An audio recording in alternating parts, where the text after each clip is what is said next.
Good morning, students. Till the last lecture, we have discussed up to catalyst. Now, in this lecture, we are going to discuss enzymes.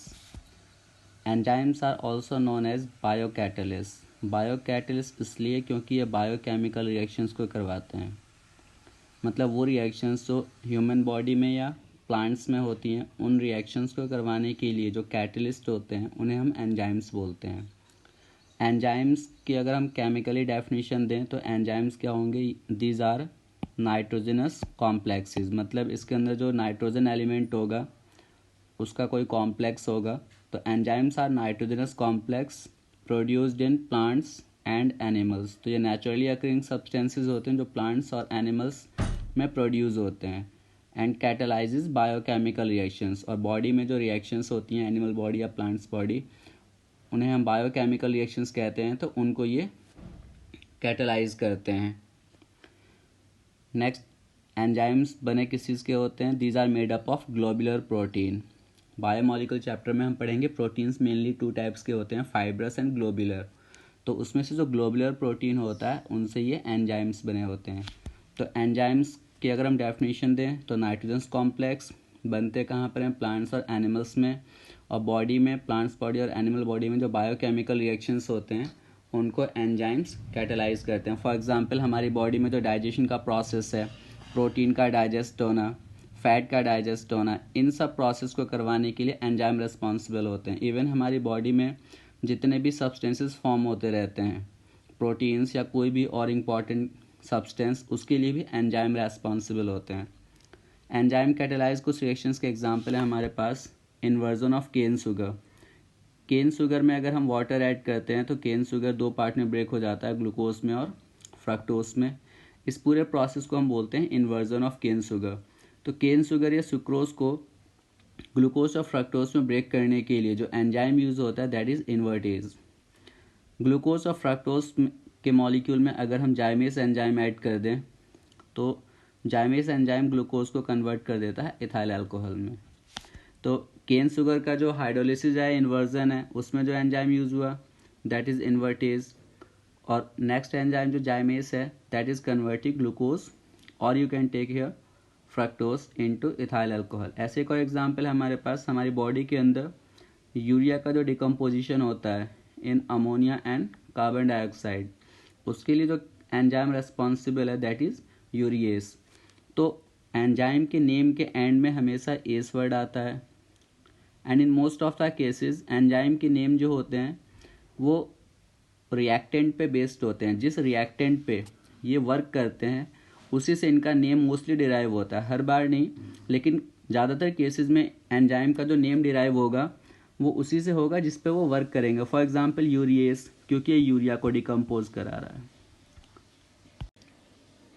ऐसे ही हमारे पास कुछ examples हैं हमारे पास। Invertase, zymase, डाइएस्टेज जो starch को hydrolyse कराएगा maltose में। Maltase ये माल्टोस को ब्रेक करता है ग्लूकोज में। यूरिएस इसका वर्क अमोनिया को कार्बन डाइऑक्साइड में कन्वर्ट करना। और पैप्सिन ये हमें पता ही है प्रोटीन्स को किस में कन्वर्ट करता है? अमीनो एसिड में।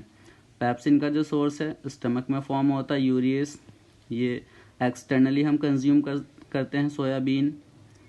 माल्टेस ये ईस्ट में होता है। डायस्टेस ये माल्ट एक फ्रूट होता है, माल्टा फ्रूट, उसमें अवेलेबल होता है। जाइमेस और इन्वर्टेज ये दोनों ईस्ट के अंदर होते हैं। नेक्स्ट हमारे पास एंजाइम कैटालाइसिस रिएक्शंस जो होती हैं, इनके कुछ बहुत ही इंपॉर्टेंट कैरेक्टरिस्टिक फीचर्स होते हैं, तब उनकी बात करते हैं। बोर्ड एग्जाम में यहाँ से क्वेश्चन जरूर आता है। Characteristics of enzyme catalysis. First है हाई एफिशिएंसी। एंजाइम बहुत ज़्यादा एफिशिएंट होते हैं। एक सिंगल मॉलिक्यूल एंजाइम का 1 मिलियन रिएक्टेंट को प्रोडक्ट में कन्वर्ट कर सकता है। तो 1 मॉलिक्यूल ऑफ एंजाइम में transform 1 million molecules of reactant पर minute into product, into product.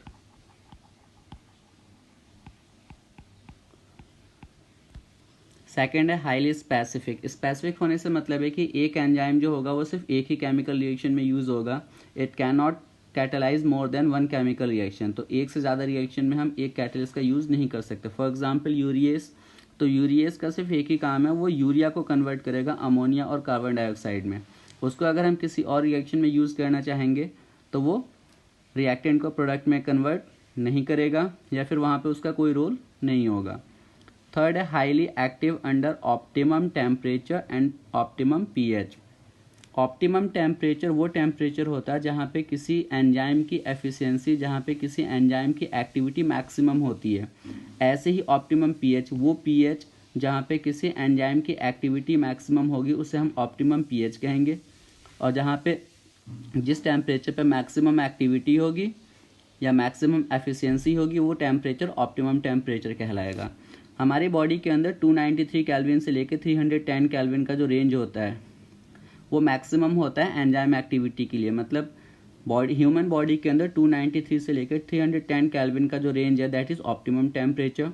और पीएच रेंज जो है दैट इज़ 5 to 7। तो 5 to 7 पीएच रेंज में एंजाइम की एक्टिविटी मैक्सिमम होती है, so this is optimum pH. और 293 केल्विन से 310 केल्विन में एंजाइम की एक्टिविटी मैक्सिमम होती है, तो this is the optimum temperature. Third है एंजाइम की जो एक्टिविटी होती है वो और इंक्रीज हो जाती है दो सब्सटेंसेस की प्रेजेंस में। एक होते हैं एक्टिवेटर्स और एक होते हैं कोएंजाइम्स। तो एक्टिवेटर्स और कोएंजाइम की डेफिनेशन समझना है हमें। तो एंजाइम की एक्टिविटी इंक्रीज हो जाती है इन the presence of certain metal ions. कुछ ऐसे मेटल्स आयन हैं जिनकी प्रेजेंस में या वो अगर एंजाइम के साथ में अटैच हो जाएं या एंजाइम के आसपास में हो तो एंजाइम की एक्टिविटी बहुत ज़्यादा बढ़ जाती है। कुछ कॉमन एग्जांपल्स हमारे पास हैं sodium ion, manganese ion, cobalt ion and cupric ion. Example है अमाइलेज, सलाइवरी अमाइलेज जो एंजाइम होता है या अमाइलेज जो कि सलाइवा में प्रेजेंट होता है उसकी एक्टिविटी बहुत ज़्यादा बढ़ जाती है in presence of sodium chloride. और सोडियम क्लोराइड में भी मेन जो आयन है दैट इज़ सोडियम। तो माउथ के अंदर जो सलाइवा है हमारा उसमें जो सलाइवरी अमाइलेज होता है जिसका वर्क है कार्बोहाइड्रेट को डाइजेस्ट करना, तो उसकी एक्टिविटी अमाइलेज की एक्टिविटी इंक्रीज हो जाती है किसकी प्रेजेंस में, सोडियम क्लोराइड। इट मीन्स अगर हमारे माउथ में नमक है या सॉल्टी चीज़ हमने कुछ खाया है जिससे कि माउथ में सोडियम क्लोराइड है तो वो सोडियम क्लोराइड हेल्प करेगा किसको, अमाइलेज को कार्बोहाइड्रेट को डिकम्पोज करने में। तो मेन जो आयन यूज़ हो रहा है वो है सोडियम आयन। तो ये होते हैं एक्टिवेटर्स। तो एक्टिवेटर्स की फिर से हम बात करते हैं क्या है, these are the metal ions in the presence of which enzyme activity will increase. तो वो मेटल आयंस इनकी प्रेजेंस में एंजाइम की एक्टिविटी इंक्रीज हो जाती है, ऐसे मेटल आयंस को हम बोलते हैं एक्टिवेटर्स।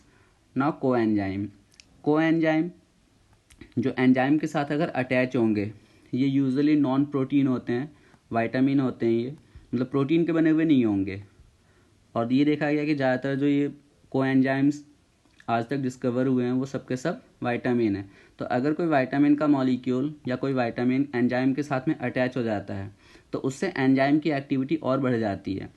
तो कोएंजाइम्स क्या होंगे, these are non protein vitamin when present along with enzyme the catalytic activity is enhanced, और ज़्यादा बढ़ जाती है। Fifth, inhibitors and poison. Inhibitor और पॉइजन इनका नेम ही सजेस्ट कर रहा है कि इनकी प्रेजेंस में एंजाइम की जो एक्टिविटी होगी वो रिड्यूस हो जाएगी या फिर कंप्लीटली ख़त्म हो जाएगी। तो these are the substances in the presence of which enzyme activity gets reduces और कम्प्लीटली डिस्ट्रॉयड। फॉर एग्जाम्पल अगर हमारी बॉडी में कोई सब्सटेंस ज़्यादा बनने लगता है, उसकी एक्सेस क्वांटिटी होती है, तो हम मेडिसिन से ड्रग्स लेते हैं। यहाँ पे ड्रग्स का मतलब मेडिसिन ही है। तो हम ड्रग्स लेते हैं जो कि इनहिबिटर का काम करते हैं किसी एंजाइम के लिए। जब वो उस एंजाइम को काम करने से रोक देंगे तो जिस भी कंपाउंड का फॉर्मेशन हमारी बॉडी में एक्सेस क्वांटिटी में हो रहा था वो रुक जाएगा। तो drugs act as inhibitors in the body for enzyme action.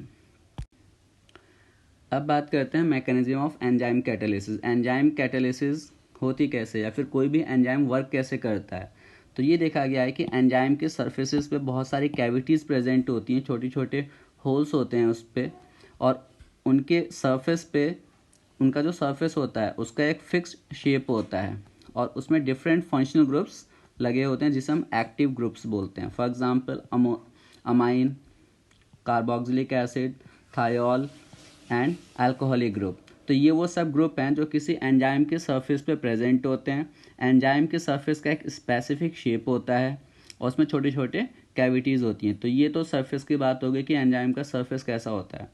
उसके बाद में these are the active site, मतलब जो ग्रुप्स हैं इन्हें हम एक्टिव साइट्स बोलते हैं on the surface of the enzyme. अब जो रिएक्टेंट्स होते हैं, रिएक्टेंट मॉलिक्यूल्स, जिसको हम सबस्ट्रेट बोलते हैं, एंजाइम के केस में जो भी रिएक्टेंट मॉलिक्यूल होगा उसको हम सबस्ट्रेट बोलते हैं। तो ये जो सबस्ट्रेट मॉलिक्यूल है ये इंटरेक्ट होते हैं किसके साथ आकर, एंजाइम के सरफेस पे एक्टिव साइट से। अब एक्टिव साइट पे पहले से फंक्शनल ग्रुप लगे हुए हैं, तो ये जो रिएक्टेंट के मॉलिक्यूल्स होते हैं इनके पास भी फंक्शनल ग्रुप्स होते हैं और कॉम्प्लीमेंट्री होते हैं। कॉम्प्लीमेंट्री इन द सेंस ऐसे ग्रुप लगे होंगे सबस्ट्रेट के मॉलिक्यूल्स पे जो एंजाइम के सरफेस पे जो मॉलिक्यूल्स, जो ग्रुप्स लगे हुए हैं फंक्शनल ग्रुप्स, उनके साथ में बॉन्ड बना सकें। तो enzyme which have complementary shape, तो जो एंजाइम का शेप होता है उसका कॉम्प्लीमेंट्री शेप किसका होता है, सबस्ट्रेट के मॉलिक्यूल का, सो दैट वो एक दूसरे में आसानी से फिट हो जाते हैं to the enzyme and form. और जब एक दूसरे से ये इंटरेक्ट कर लेंगे सबस्ट्रेट के मॉलिक्यूल और एंजाइम के मॉलिक्यूल, तो एक कॉम्प्लेक्स बन जाएगा जिसे हम बोलते हैं एंजाइम सबस्ट्रेट कॉम्प्लेक्स। ये एंजाइम सबस्ट्रेट कॉम्प्लेक्स फिर ब्रेक हो जाता है और ब्रेक होने के बाद प्रोडक्ट मिल जाता है और एंजाइम जो है फिर से फ्री हो जाता है किसी और सबस्ट्रेट को प्रोडक्ट में कन्वर्ट करने के लिए। फॉर एग्जांपल एंजाइम के मैकेनिज्म में 2 स्टेप्स होते हैं। फर्स्ट स्टेप में जो एंजाइम है वो सबस्ट्रेट के मॉलिक्यूल से रिएक्ट करके एंजाइम सबस्ट्रेट कॉम्प्लेक्स फॉर्म कर लेगा। ये इक्वल टू के बाद नॉट इक्वल टू का जो साइन है दैट इज फॉर कॉम्प्लेक्स। तो फर्स्ट स्टेप में क्या हुआ, बाइंडिंग ऑफ एंजाइम, एंजाइम ने बाइंड कर लिया अपने साथ किसको, सबस्ट्रेट को, और एक एक्टिवेटेड कॉम्प्लेक्स फॉर्म हो गया। इन द सेकंड स्टेप ये जो एंजाइम सबस्ट्रेट कॉम्प्लेक्स फॉर्म हुआ ये ब्रेक हो जाएगा, डिकम्पोज हो जाएगा, एंजाइम फ्री, और हमें क्या मिल गया यहाँ से, प्रोडक्ट। तो ये प्रोसेस फिर से बार बार रिपीट होता रहेगा। एंजाइम की कैटालिटिक एक्टिविटी को एक्सप्लेन करने के लिए जो थ्योरी दी गई थी दैट इज की एंड लॉग थ्योरी।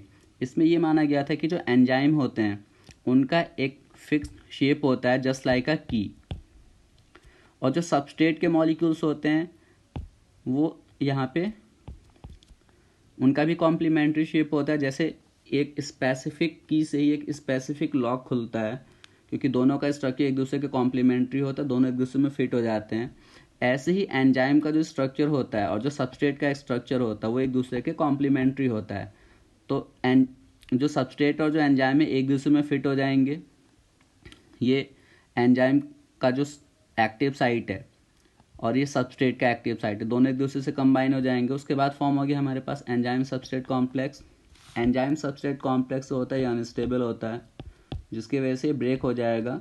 ब्रेक होने के बाद ये हमारे पास प्रोडक्ट फॉर्म हो गया और ये एंजाइम जो है अगेन कैसा हो गया, free, so that again it can convert a substrate molecule into product. तो this is all about enzymes. Next lecture में हम डिस्कस करेंगे about colloids, their preparation, their properties, their classification. Okay, thank you.